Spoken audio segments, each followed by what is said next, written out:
জয়গুরু বন্ধুরা, আমার channel beauties কিচেনে আপনাদের সবাইকে স্বাগত। আজকে আমি আপনাদের রান্না করে দেখো বাঁধাকপি।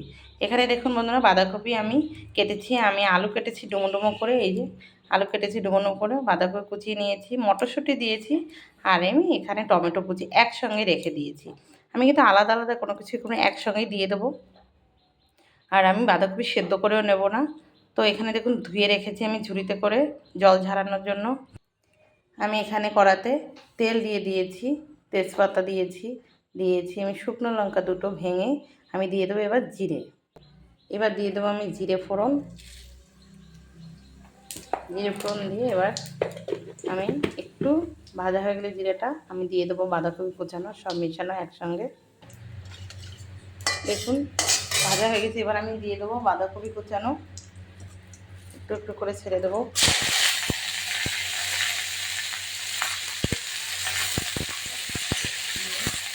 এবার সব দিয়ে দেবো, আমি নেড়ে চেড়ে লবণ হলুদ দিয়ে দেবো। আমি এবার দেবো লবণ, আন্দাজ মতো লবণটা দেবেন।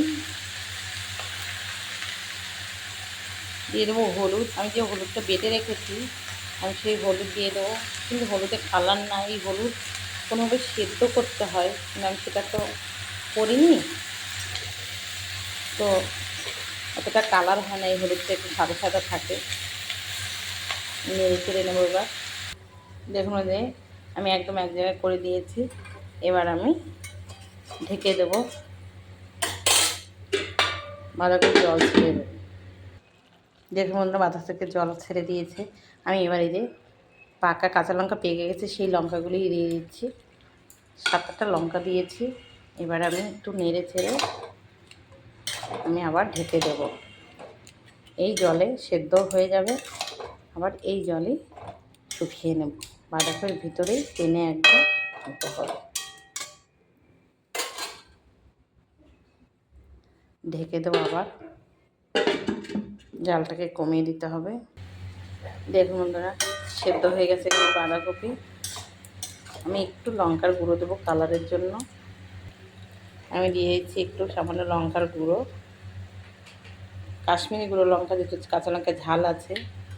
এটা কী হবে, কালারটা যে একটা ফ্যাকাশে ভাব লাগবে সেইটা লাগবে না। তো এই দেখুন, আমি একটু দিয়ে দেবো জিরের গুঁড়ো, দিয়েছি জিরের গুঁড়ো সামান্য পরিমাণে, দিয়ে নেড়ে চেড়ে নেব। এবার আস্তে আস্তে আমার জল টেনে যাবে, জালে আস্তে আস্তে একদম শুকিয়ে যাবে। দেখবেন হলুদের কালারটা একদম ভালো না। আমি এই বাঁধাকপিটা কিন্তু নিরামিষ করবো না, বাঁধাকপিতে আমি দিয়ে দেবো চিংড়ি মাছ। এখানে দেখুন চিংড়ি নিয়ে আসছে, আমি এই যে এখনও কাটা হয়নি। আর এখানে দেখুন এই যে আমি চিংড়ি মাছ কাটা হয়ে গেছে, এগুলো বেছে নিয়েছি চিংড়ি মাছ। আমি এগুলো ভেজে বাঁধাকপিতে দিয়ে দেবো। আমি আলাদা কড়াতে চিংড়ি মাছটা ভেজে নিচ্ছি। আমি চিংড়ি মাছ দিয়ে দিয়েছি কড়া থেকে ঢেলে। যেতে এক হাতে আমি ফোন ধরি, তাই কড়া থেকে দেখাতে পারিনি। এর ভিতরে দেখুন আমি চিংড়ি মাছ দিয়ে দিয়েছি, দেখেছেন তো অনেক একদম টেনে গেছে। এবার আমি গরম মশলা দিয়ে দেবো। গরম মশলা, এই যে পুরো রাখা গরম মশলা। বাঁধাকপিতে কিন্তু গরম মশলা দিয়ে খুব সুন্দর লাগে খেতে। আমি গরম মশলাটাকে সুন্দর করে নেড়ে চেড়ে নেব, তারপরে আমি নামিয়ে দেবো।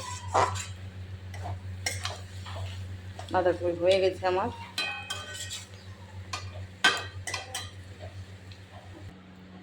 এই দেখুন বন্ধুরা, আমার বাঁধাকপি চিংড়ি মাছের বাঁধাকপি হয়ে গেছে।